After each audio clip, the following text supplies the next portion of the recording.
Hello everybody, to all of you.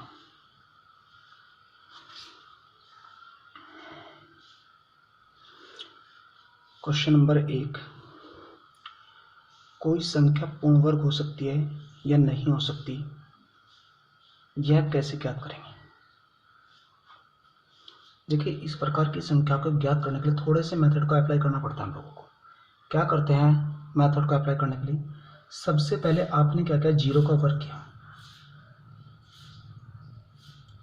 जब आप zero का वर्ग करते हैं तो आपके पास क्या होता है, जीरो होता है। फिर आपने एक का वर्ग किया, जब आप एक का वर्ग करते हैं तो आपके पास एक होता है। जब आप दो का वर्ग करते हैं तो आपके पास चार होते हैं। जब आप तीन का वर्ग करते हैं तो आपके पास नौ होते हैं। जब आप चार का वर्ग करते हैं तो आपके पास 16 होते हैं। जब आप पाँच का वर्ग करते हैं तो आपके पास 25 होते हैं। जब आप छः का वर्ग करते हैं तो आपके पास 36 होते हैं। जब आप सात का वर्ग करते हैं तो आपके पास 49 आता है। जब आप आठ का वर्ग करते हैं तो आपके पास 64 होता है। जब आप नौ का वर्ग करते हैं तो आपके पास 81 होता है। जब आप 10 का वर्ग करते हैं तो आपके पास 100 होता है।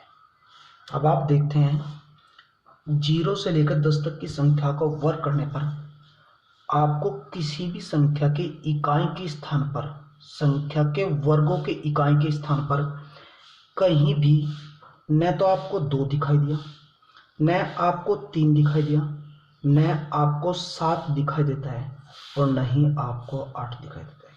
इसका मीनिंग हुआ, जिस संख्या के इकाई के स्थान पर 2, 3, 7 और 8 में से कोई भी एक अंक होगा, वह संख्या कभी भी किसी भी अंक की हो पूर्ण वर्ग नहीं हो सकती। जैसे आपने एग्जाम्पल ले लिया 46, 23, ये संख्या पूर्ण वर्ग होगी या नहीं होगी, तो ये संख्या पूर्ण वर्ग नहीं हो सकती।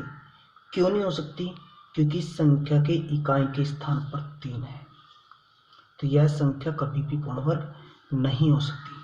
आपने एक क्वेश्चन के लिए 47, 62, 6, 7 आपने ट्राई किया, संख्या पूर्ण वर्ग हो सकते है या नहीं हो सकती। ये संख्या भी पूर्ण वर्ग नहीं हो सकती, क्योंकि संख्या के इकाई के स्थान पर भी 7 है। जिस संख्या के इकाई के स्थान पर 4, 6, 4, 2, 3, 7, 8 में से कोई भी एक अंक होगा, वह संख्या कभी भी पूर्ण वर्ग नहीं हो सकती। इसी प्रकार क्वेश्चन नंबर 2 पर आए आप लोग, तो आपने देखा क्वेश्चन नंबर 2। क्वेश्चन नंबर 2 में 2 लगातार विषम संख्या के वर्गों का अंतर किससे भाग होगा। 2 लगातार विषम संख्याओं के वर्गों का अंतर किससे भाग होगा, ये ट्राई करना। आपको याद है, सबसे छोटी विषम संख्या 1 होती है और इसके बाद विषम संख्या 3 होती है। आपने 1 का वर्ग किया, 3 का वर्ग किया, दोनों का अंतर किया, तो आपके पास टोटल मान आया 8। फिर आपने 3 का वर्ग किया और 5 का वर्ग किया, फिर दोनों का अंतर किया, 25 माइनस 9 आपके पास आया 16। फिर आपने 5 का वर्ग किया, आपने 7 का वर्ग किया, उन दोनों का अंतर किया, तो आपके पास आया 24। यानी हम मान के चले 4 विषम संख्याएं 1, 3, 5, 7। हमने क्या किया, 1 का वर्ग किया, 3 का वर्ग किया, उन दोनों का अंतर किया, 8 आया। 3 का वर्ग किया, 5 का वर्ग किया, उन दोनों का अंतर किया, 16 आया। 5 का वर्ग किया, 7 का वर्ग किया, उन दोनों का अंतर 24 आया। आपने ट्राई किया 8, 16 और 24 एक ऐसी कौन सी कॉमन संख्या है जिन सभी को पूर्णतः विभक्त कर सके, एग्जैक्टली डिवीजन। तो ऐसी संख्या हमारे पास कौन है, 8 है। इससे बड़ी हमारे पास कोई संख्या नहीं है, इसलिए 2 क्रमागत विषम संख्याओं के वर्गों का अंतर सदैव 8 से पूर्णतः विभक्त होगा। इस बार चलता है क्वेश्चन नंबर 3 के ऊपर। क्वेश्चन नंबर 3 जो उसने समगुणनखंडों की संख्या ज्ञात कीजिए। अगर आपको किसी भी क्वेश्चन में समगुणनखंडों की संख्या ज्ञात करनी है, तो समगुणनखंडों की संख्या ज्ञात करने के लिए आपने कोई भी संख्या ले ली। जैसे आपने यहाँ पर लिया 64, इस 64 के आपने फैक्टर किए ऐसे, क्या किया आपने 2, जब इसको 2 से भाग करेंगे तो आपके पास 32 आया, फिर 2, जब 2 से भाग करें तो 16 आया, फिर 2, जब 2 से भाग करेंगे 8 आया, फिर 2 से भाग किया 4 आ गया, फिर आपने इसको 2 से भाग किया 2 आ गया, फिर आपके पास क्या 2 से भाग किया 1 आ गया। यानी यहाँ पर 1 2 3 4 5 6, 2 की पावर कितनी आ गई 6। तो जब किसी संख्या के विषम समभाज्य भाज्य गुणनखंडों की संख्या निकालनी तो इस पावर की बात करते हैं, इस घात की बात करते हैं। 2 की पावर कितनी है हमारे पास 6 है, तो इसका मतलब इसके समगुणनखंडों की संख्या कितनी टोटल 6 थी। सही बात है। अब ट्राई करते हैं क्वेश्चन नंबर 4। उसने कहा 17 से विभाजित होने का नियम क्या है।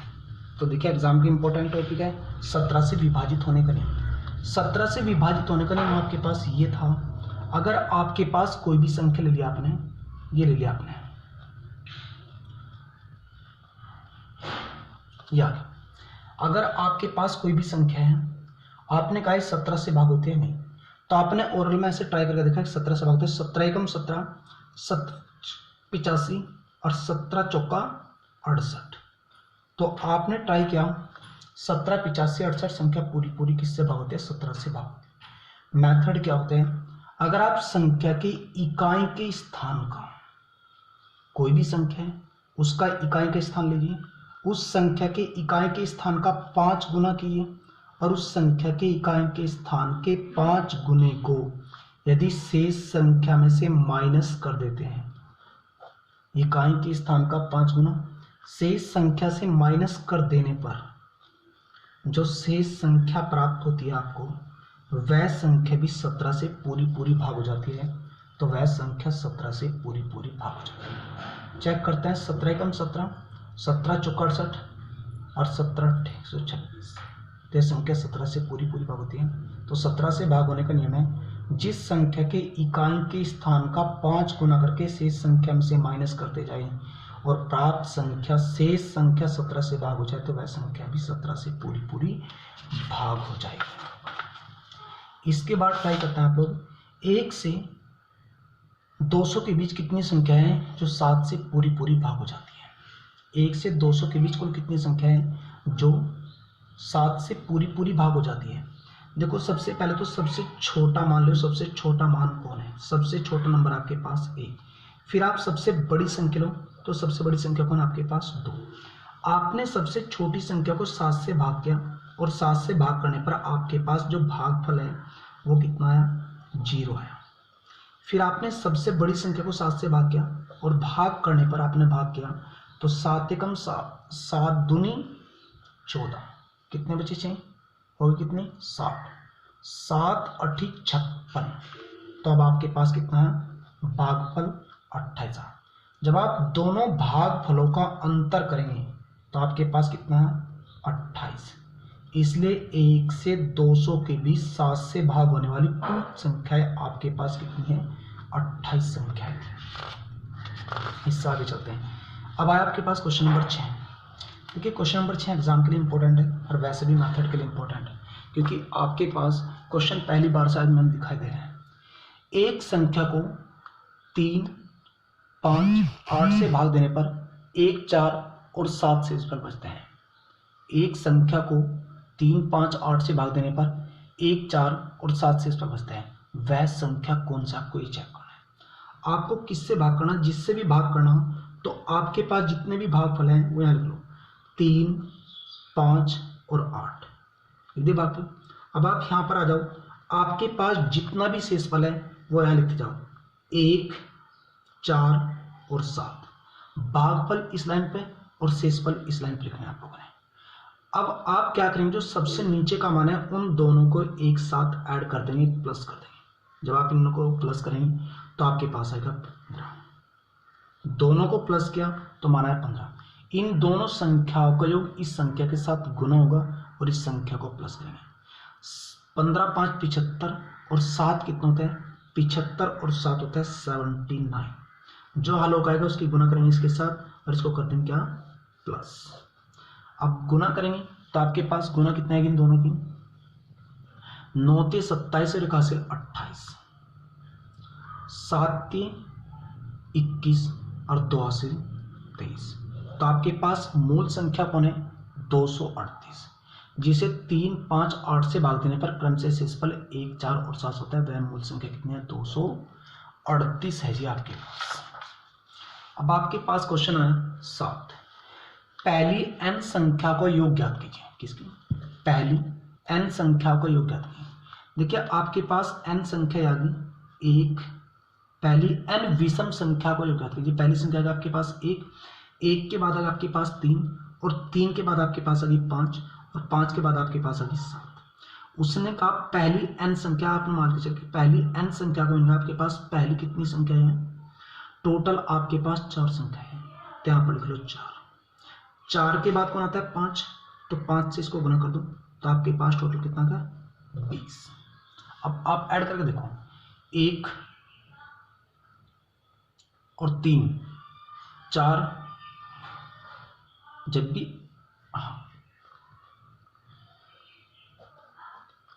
सही बात है। अगर आपके पास कोई भी सम संख्या है और आपको सम संख्या को निकालना, तो पहले आप संख्या लिख लो, फिर उस संख्या के बाद जैसे आपके पास सम संख्या कौन है? सबसे पहले 2 आ गई, 2 के बाद कौन आता है आपके पास? 4 आ गई, 4 के बाद कौन आ गई? 6 और 6 के बाद कौन आ गया? 8। यानी ये टोटल आपके पास कितने? 4 सम संख्या है और 4 सम संख्याओं का आपके पास योग होता है। पहले संख्या लिखो, फिर उसके बाद के लिखो, फिर उन दोनों की गुणा करो। अब आपने निकालना विषम संख्याओं का, तो विषम संख्या को निकालेंगे, चेक करो कुल कितनी संख्या है? तो ये संख्या है 4। अब इसकी 4 में गुना कर दी, जितनी विषम संख्या है उसी में गुना करनी है, तो विषम संख्या को जो प्राप्त है। आपके पास n विषम संख्या थी, आपने उसकी गुना करी n में, इसलिए n विषम संख्या का योग n इसका होता है। सही बात होगी। आगे चलते हैं क्वेश्चन पे। इसके बाद है क्वेश्चन नंबर 8। क्वेश्चन नंबर 8 है 1 से 10 तक की संख्या लिखने में कुल कितने अंकों का प्रयोग होता है? 1 से 60 तक की संख्या लिखने में कुल कितने अंकों का प्रयोग होता है? देखिए एग्जाम का क्वेश्चन है 1 से 60 तक की संख्या लिखने में कुल कितने अंकों का प्रयोग होता है। सबसे पहले आपने क्या किया? यहाँ पर लिख लिया इकाई का अंक और यहाँ पर लिख दिया दहाई का अंक। अब देखिए 1 से लेकर 9 तक इकाई के 9 अंक होंगे। जब आप 11 से स्टार्टिंग करेंगे 60 तक जाएंगे तो टोटल 51 अंक होंगे जो हमारे पास दहाई का। ये इकाई के अंकों की संख्या दी और ये दहाई के अंकों की संख्या दी। इकाई पे 1 अंक 1 बार आते हैं और दहाई में 1 अंक 2 बार आते हैं। दोनों को गुना करेंगे, क्या गुना है? 9 गुना करेंगे कितना है आपके पास? 102। जब टोटल ऐड करेंगे तो आपके पास मान कितना है? 111। यानी 1 से 60 तक के अंकों को लिखने के कुल अंकों क्या हो सकते हैं आपके पास? 111। अब आते हैं क्वेश्चन नंबर 9। क्वेश्चन नंबर 9 क्या बोलता है आपके पास? ये दिया 1/5 प्लस 999 सही 494 बटे 495 गुना 99। देखो यहाँ पर ट्राई करो, ये कौन है? 5। अगर इस संख्या से ये संख्या इतनी बार भाग होती है, देखो इस 99 से 495 कितना 5 बार होगा, यानी इस संख्या से ये संख्या इतनी बार भाग होती है, तो ये चेक करो हमारे पास कुल कितने मान है। लास्ट में हमारे पास कितने हैं? 99। कितना जी? 99। जो लास्ट का मान है उसे यहाँ पर लिख लो और मिड पॉइंट पे जितने 9 के दिखाई देते हैं उतनी जीरो लगा दो। इस क्वेश्चन का स्टैंडर्ड शॉर्ट सॉल्यूशन निकाल कर आपके पास आ जाता है। बात समझ? अगले क्वेश्चन की ओर बढ़ते हैं। Question number 10। उसने कहा 999 से आपके पास क्वेश्चन 10 है 999 से 1/7 प्लस 999 से 2/7 प्लस 999 से 3/7 और प्लस 999 से 4/7 प्लस 999 से 5/7 और प्लस 999 से 6/7। ये क्वेश्चन आपके पास आया तो इसको हमें क्या करना है? सोल्व करना है। देखो थोड़ा सा ध्यान देना है, हमें ऐसे ऐड करना था 99 ऐसे खोल लेना था। आप ऐसे करते थे, इसकी गुना इसके साथ इससे प्लस, या ऐसे करते हैं यहाँ से कॉमन था, मुझे कॉमन नहीं आता, मैं तो डायरेक्ट हल करता हूँ। इसको मान के चले 100 है, 100 200 300 400 500 और 600। हमें ये भी पता है कि 100 से 1 कम है और ये 6 बढ़ गए 1 2 3 4 5 6। एक संख्या 100 से 1 कम है तो 6 संख्या 100 से कम होगी। अब क्या आएगा? प्लस आएगा आपके पास। आपने इन सभी में से एलसीएम ले लिया, कितना एलसीएम है आपके पास? 7। एक प्लस का साइन है तो आप इनको प्लस करेंगे, 1 और 2 3 और 3 6 4 10 और 5 5 6 कितना होगा? 21 होगा। जब इसको इससे भाग करें तो कितना आएगा, 3 आएगा। प्लस के 3 माइनस के 6 यानी माइनस के 3 आएगी। जब यहाँ से 3 घटाएंगे तो आपका अपना सोल्यूशन है 5 9 7, यानी इस क्वेश्चन का पूरा सोल्यूशन कितना आपके पास 597। तो फ्रेंड, आपको हमारी वीडियो कैसी लगी है? आपका अपना चैनल है, आप इस पर कितने भी डाउट डाल सकते हैं। आपके अपने जाने माने teacher by SP Chauhan Shamli, यह आपकी YouTube चैनल की प्रैक्टिकली वीडियो डाली गई है। आप लोग देखते हैं, हम लोगों को कितना साथ देते हैं। आप टीचर मत समझें, अपना फ्रेंड और रिव्यू समझ कर लाइक करें, शेयर करें, सब्सक्राइब करें और घंटी को बटन के दबाना ना भूलें। जय हिंद, जय भारत।